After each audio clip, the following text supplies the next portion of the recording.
Hello students. तर last time आपण एक प्रॉब्लेम बघत होतो 10.3. तर क्वेश्चन काय होता, calculate and compare electrostatic and gravitational force between the two protons. म्हणजे दोन प्रोटॉन आहेत तर त्यांच्यामधला ग्रॅव्हिटेशनल फोर्स आणि इलेक्ट्रोस्टॅटिक फोर्स यांचं कंपॅरिझन करायचं आहे. कंपॅरिझन करायचं म्हणजे काय, ते किती टाइम्स आहे ते ठरवायचं आहे. तर first of all let's calculate gravitational force. तर ग्रॅव्हिटेशनल फोर्सचा फॉर्म्युला तुम्हाला माहिती असेल, G m1m2/r². So gravitational force is equal to G ची व्हॅल्यू याच्यामध्ये दिलेली आहे, that is the gravitational constant 6.674 into 10⁻⁻11. m1 आहे 1.67 इंटू 10⁻⁻27 आणि m2 आहे 1.67 into 10⁻⁻27 divided by r², that is 10⁻⁻15 square.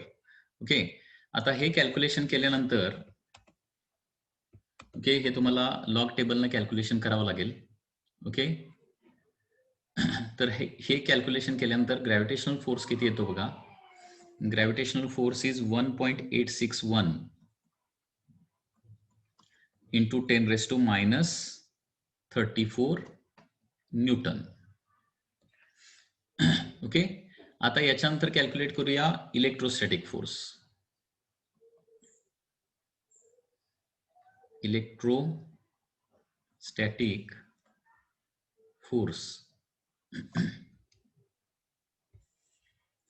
Electrostatic force. तर इलेक्ट्रोस्टॅटिक फोर्स साठी फॉर्म्युला आहे Fe is equal to 1/4πε0 into Q1 Q2 divided by r². So this is the formula for electrostatic force.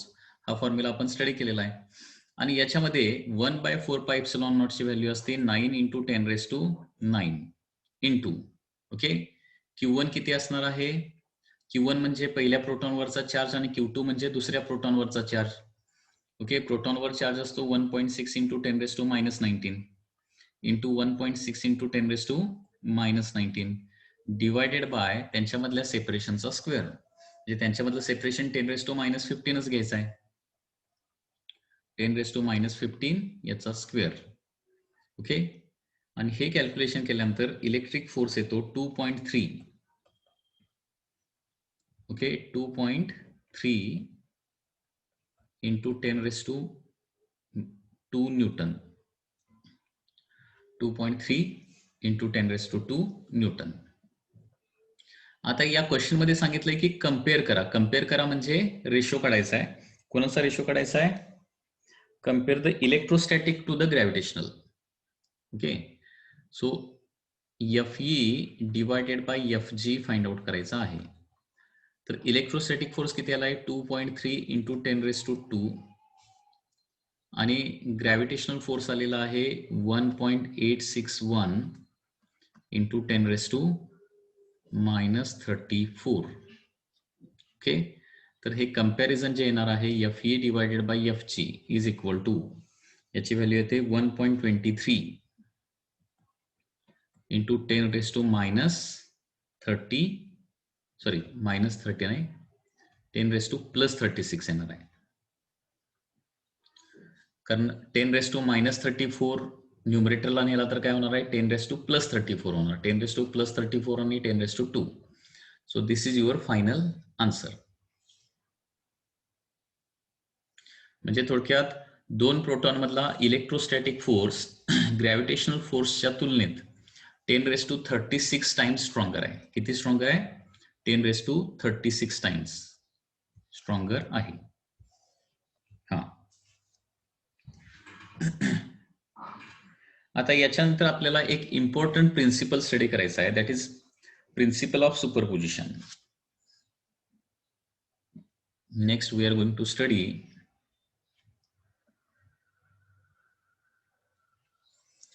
is principle of superposition. Principle of superposition असं याला म्हटलं जातं किंवा principle of superposition of forces. Okay, असं याला म्हटलं जातं principle of superposition of the forces.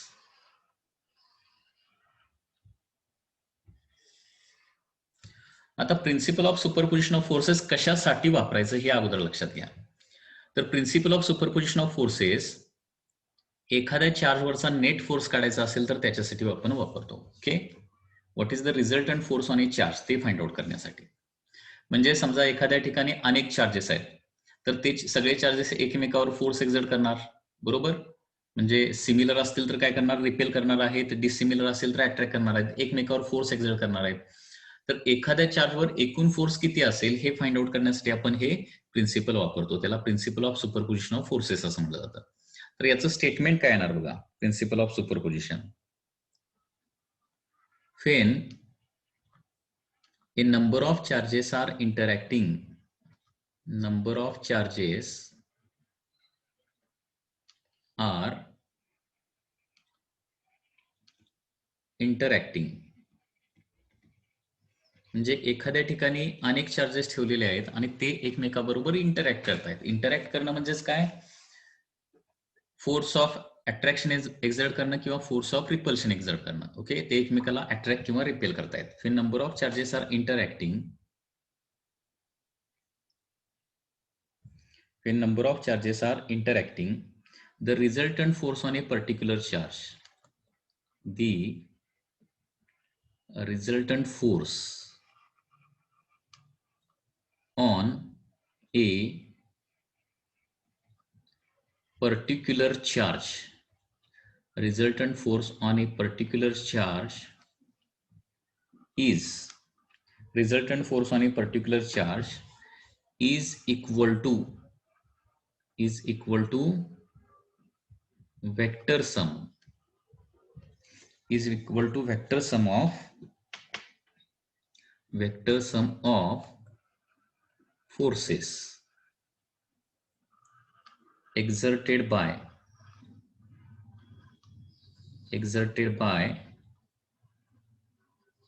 individual charges. Okay, याला principle of superposition of forces असं म्हणायचं. ओके, याचं मीनिंग काय आहे हे मी तुम्हाला एक्झाम्पलच्या स्वरूपात सांगतो. आता हे एक्झाम्पलच्या स्वरूपात कसं सांगता येईल बघा.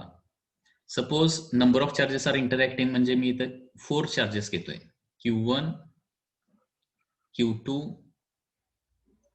Q3 आणि Q4. किती चार्जेस आहेत, 4 चार्जेस आहेत, Q1, Q2, Q3 आणि Q4. सगळेच आपण काय करूया, सिमिलर आहेत असं ऍझ्युम करूया. सगळे चार्जेस कसे आहेत, सिमिलर आहेत. आता सिमिलर म्हणजे सगळेच पॉझिटिव्ह आहेत. ठीक आहे, पॉझिटिव्ह. सिमिलर म्हणजे फक्त साईनचा विचार करायचा, लक्षात घ्या. मॅग्निट्यूड डिफरंट असू शकते. ओके, म्हणजे पहिला चार्ज फॉर एक्झाम्पल +5 कुलॉम, दुसरा +6 कुलॉम, तिसरा काहीतरी +11 कुलॉम अँड सो ऑन. तर सगळे चार्जेस एकमेकावर, सगळे सिमिलर असल्यामुळे एकमेकावर ते रिपल्शन एक्झर्ट करणार. आता Q2 हा चार्ज Q1 ला काय करणार, रिपेल करणार. तो कुठल्या डायरेक्शन रिपेल करणार, इकडे रिपेल करणार आहे, टुवर्ड्स लेफ्ट, बरोबर आहे ना. Q1 जो आहे, Q2 जो आहे, म्हणजे Q1 वर टोटल फोर्स किती असतोय तो जरा बघूया आपण. Q2 जो आहे तो Q1 ला टुवर्ड्स लेफ्ट रिपेल करणार, लाईक दिस.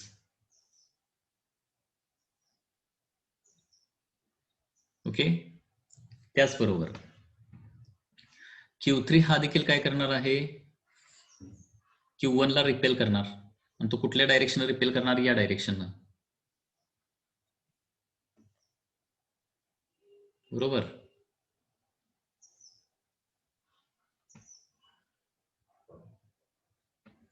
आणि त्याचबरोबर Q4 देखील काय करणार आहे, Q4 देखील Q1 ला रिपेल करणार. आणि तो कुणीकडे रिपेल करणार, तर असा वर कुठेतरी रिपेल करणार आहे. ओके, या डायरेक्शन, या पद्धतीने हे येणार आहे. तर इथं हा चार्ज काय आहे, Q1 आहे, इथे लिहितो Q1.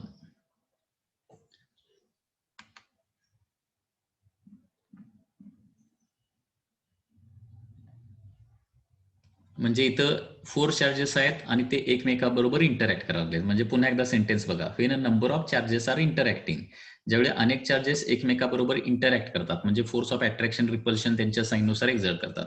देन रिझल्टंट फोर्स आणि particular charge is equal to. आता एका पर्टिक्युलर चार्जवरचा रिझल्टंट फोर्स काय असणार आहे, म्हणजे फॉर एक्झाम्पल Q1 वरचा रिझल्टंट फोर्स, कारण Q2 पण Q1 ला रिपेल करणार, Q3 देखील Q1 ला रिपेल करणार आहे, Q4 देखील Q1 ला रिपेल करणार आहे, बरोबर, आणि ते त्यांच्या डायरेक्शन रिपेल करणार आहेत. तर Q1 वरचा रिझल्टंट फोर्स काय असणार, Q1 वरचा एकूण फोर्स काय असणार आहे. Okay, the resultant force on a particular charge is equal to काय असणार, vector sum of the forces exerted by individual charges.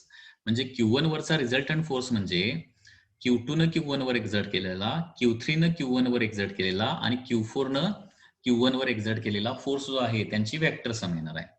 म्हणजे फॉर एक्झाम्पल हे बघा, समजा Q2 न Q1 वर 20 न्यूटन एक्झर्ट केला, Q3 न Q1 वर 40 न्यूटन एक्झर्ट केला, Q4 न Q1 were suppose 30 Newton exert केला. ठीक आहे, तर एकूण फोर्स Q1 वर किती असणार, तर त्यांची व्हेक्टर सम करावी लागेल, अल्जेब्रिक सम नव्हे.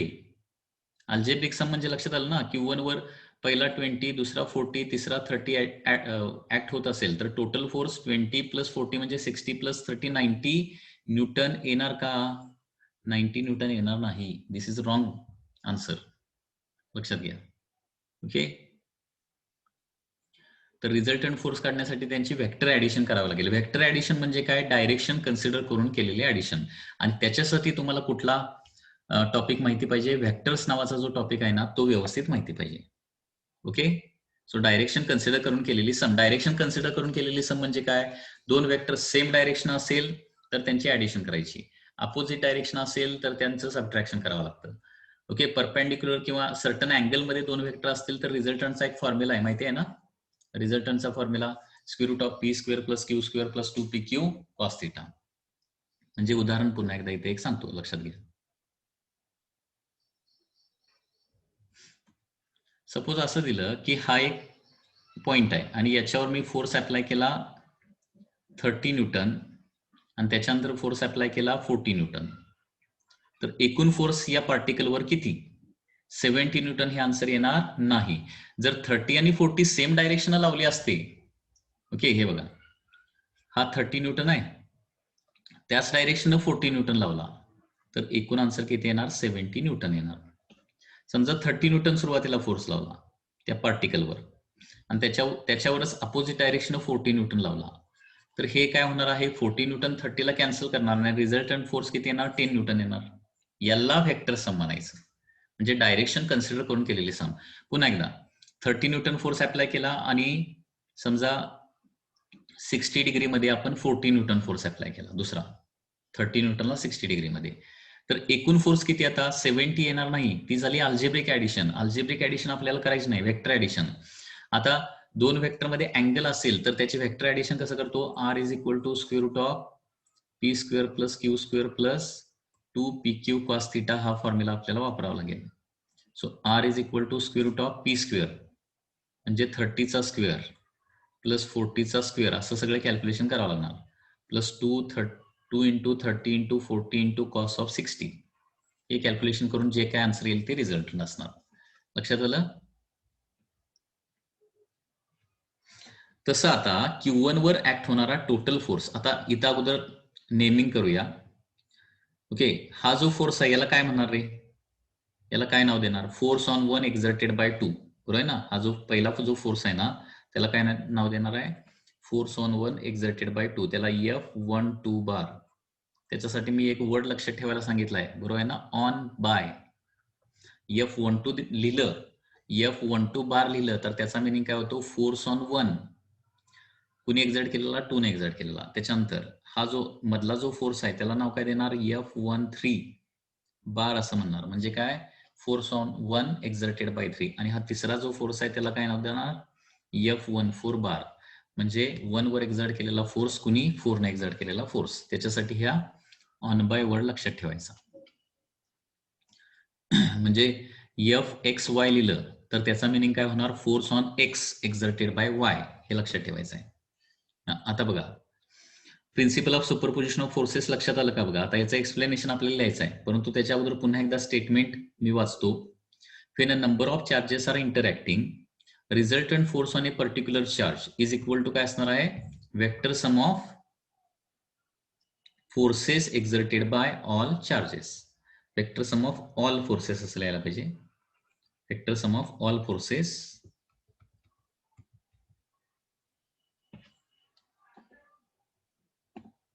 Vector sum of all forces.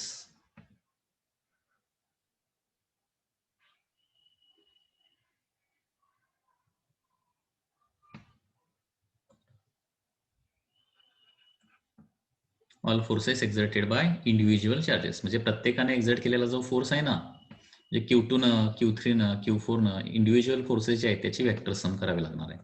त्याच्यामुळे इथं काय काय लिहिणार बघा. एक्सप्लेनेशन. एक्झाम मध्ये सपोज क्वेश्चन आला, explain the principle of superposition of forces, तर त्यावेळी काय करायचं आहे, तर त्यावेळी तुम्ही हे अगोदर स्टेटमेंट लिहायचं, त्याच्यानंतर ही डायग्राम काढायची आणि त्याच्यानंतर हे एक्सप्लेनेशन लिहायचं. एक्सप्लेनेशन कसं लिहिणार बघा. consider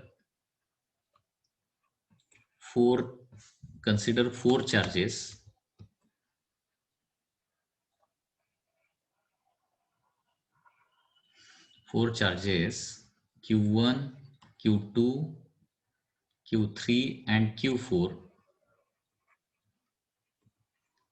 interacting with each other.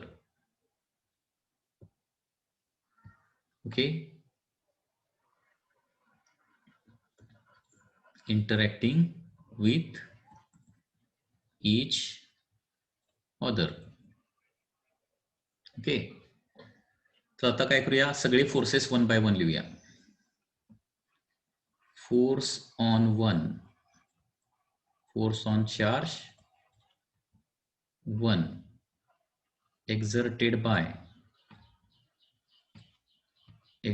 by charge 2. त्याला काय म्हणणार, F12 बार असं म्हणणार मी. F12 bar is equal to formula काय असतो रे, 1/4πε0 दोन charges Q1 into Q2 divided by distance R12 square.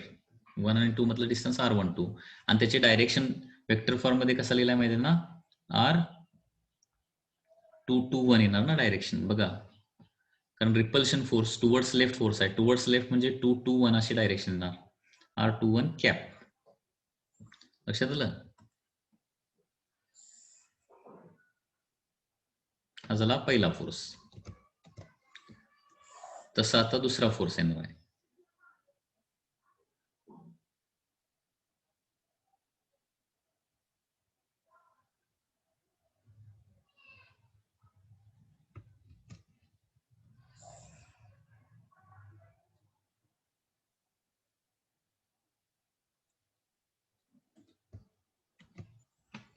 दुसरा फोर्स कुठला, आता force on 1 exerted by 3. Force on 1 exerted by charge 3. 3 न 1 वर एक्झर्ट केलेला फोर्स, त्याला काय लिहिणार आपण, F13. Force on 1 exerted by 3. Exerted by 3. Force on 1 exerted by 3 म्हणजे काय येणार आहे, F13 bar is equal to formula Q1 Q2 sorry 1/4πε0. पहिला चार्ज Q1, दुसरा चार्ज कुठला येणार आहे, Q3 येणार. Okay, Q1 Q3 divided by त्यांच्यामधलं डिस्टन्स 1 आणि 3 मध्ये डिस्टन्स किती आहे, हे बघा, हे R123 एवढं डिस्टन्स, हे R122 डिस्टन्स आणि हे डिस्टन्स R14.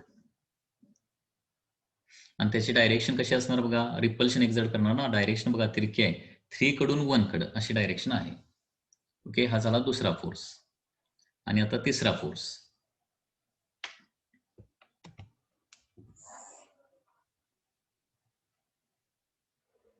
तिसरा फोर्स असणार आहे force on 1 charge 1 exerted by charge, आता शेवटचा 4 ना.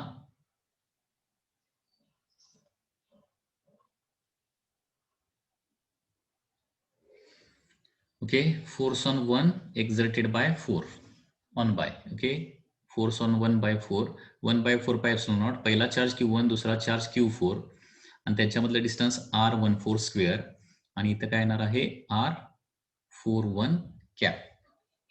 त्याचे डायरेक्शन 4 कडून 1 कडे, कारण सिमिलर चार्जेस असल्यामुळे तसं होणार आहे. ओके, डिसिमिलर असते तर उलटे डायरेक्शन आले असते. आता बाय प्रिन्सिपल ऑफ सुपरपोजिशन. आता पुढे काय येणार, by principle of superposition, by principle of superposition,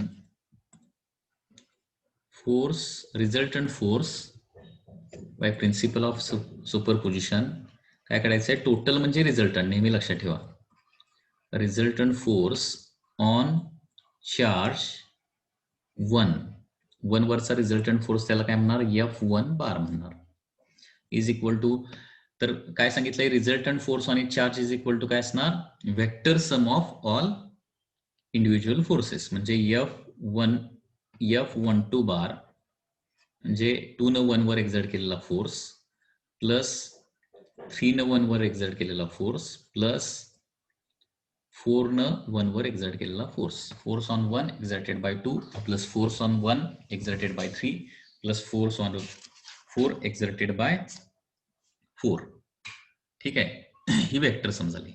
so resultant force on charge is given by this formula. आता इथं सगळे व्हॅल्यू पण ठेवूया, म्हणजे आणखी एक आपल्याला फायनल फॉर्म्युला मिळेल.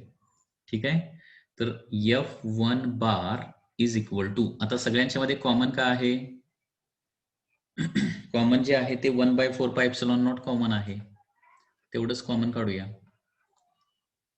ओके, ब्रॅकेटमध्ये काय राहणार मग, आता पहिलं Q1 Q2 divided bye R12 square, okay, into R21 cap plus Q1 Q3 next force होता R13 square R321 cap plus Q1 Q4 divided by R14 square into R41 cap. So this is final formula. तर या पद्धतीने principal of superposition लिहिणं खूपच easy आहे. Okay, तर statement अगोदर पाठ करा व्यवस्थित. स्टेटमेंट काय आहे, when number of charges are interacting, resultant force on a particular charge, resultant force on a particular charge काय असणार, वेक्टर सम. हा वर्ड इथं खूप महत्वाचा आहे, लक्षात घ्या. हा जो वर्ड आहे ना तो खूप महत्वाचा आहे. Vector sum of all forces exerted by individual charges, vector sum of all forces exerted by individual charges, म्हणजे एखाद्या चार्जवर ऍक्ट होणारा रिझल्टंट फोर्स, म्हणजे ज्यावेळी एखाद्या ठिकाणी अनेक चार्जेस असतात आणि ते एकमेकावर फोर्स एक्झर्ट करत असतील, तर resultant force on a particular charge काय असणार आहे, vector sum of all forces exerted by individual charges. जसं 1 वर एकूण 3 फोर्सेस येणार, तसं 2 वर देखील एकूण 3 फोर्सेस ते वेगळ्या वेगळ्या डायरेक्शन येणार, तसं 3 वर येणार, तसं 4 वर येणार. आणि प्रत्येक 4 वरचा फोर्स काढायचा असेल तर काय करावं लागेल, पुन्हा एकदा vector sum of all forces करावं लागेल एक्झर्टेड बाय इंडिव्हिज्युअल चार्जेस. याच्यामध्ये कुणाला डाऊट आहे का, काय डाऊट असला तर पुन्हा एकदा रिपीट हा व्हिडिओ तुम्ही बघा. ओके, लक्षात येत आहे. Example is 10.4. Example number 10.4.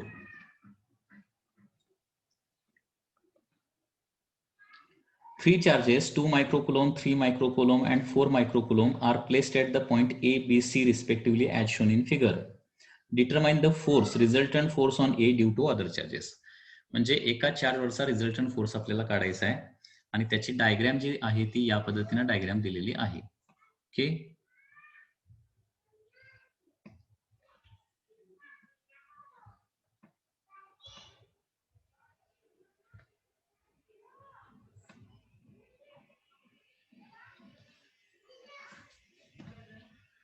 तर इथं जे आहे ए आहे, इथं बी आहे आणि इथं सी आहे point. These are the points A B C.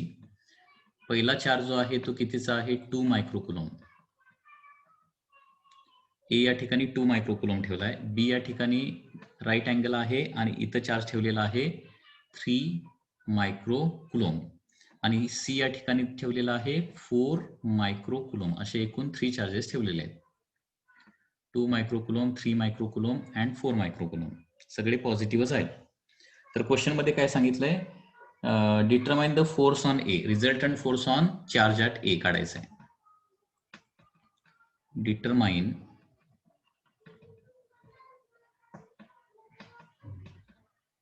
resultant force on charge at E.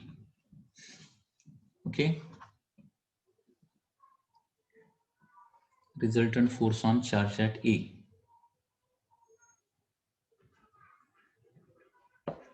आता इथं डिस्टन्सेस देखील दिलेले आहेत. ए बी हे डिस्टन्स आहे 4 centimetre, A to B distance 4 centimetre आणि बी टू सी डिस्टन्स आहे 3 centimetre. This is given thing, हे दिलेलं आहे क्वेश्चन मध्ये गिवन. ओके, आता अगोदर सगळे डिस्टन्सेस काढूया. ए आणि बी मधलं डिस्टन्स तर माहिती आहे, बी आणि सी मधलं पण डिस्टन्स माहिती आहे, ए आणि सी मधलं डिस्टन्स पण माहिती पाहिजे ना, ते काढूया. So from diagram Pythagoras theorem आपल्याला वापरावा लागेल. Okay, Pythagoras theorem from diagram A C square is equal to काय येणार आहे, A B square plus B C square. So A C square is equal to A B square म्हणजे 4चा square आणि B C square म्हणजे 3चा square, that is 16 plus 9, किती होणार 25.